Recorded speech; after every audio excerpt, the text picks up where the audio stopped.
ఇర్మియా గ్రంథము 47వ అధ్యాయము.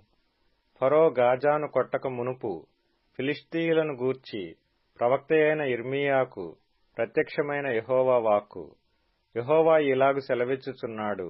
జలములు ఉత్తర దిక్కు నుండి పొర్లి వరదలై మనుష్యులు మొరపెట్టునట్లుగాను, దేశ నివాసులందరూ అంగలార్చునట్లుగాను దేశము మీదను, అందున్న సమస్తము మీదను, పట్టణము మీదను, దానిలో నివసించు వారి మీదను ప్రవహించును.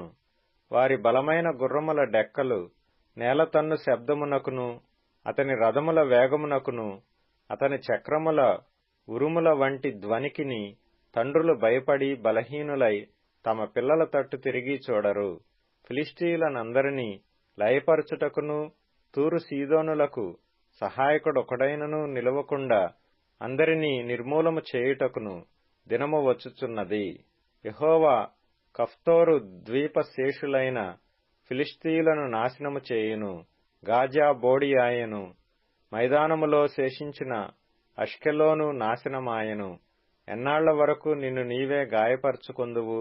యెహోవా ఖడ్గమా, ఎంతవరకు విశ్రమింపక ఇందువు? నీ వరలోనికి దూరి విశ్రమించి ఊరకుండుము.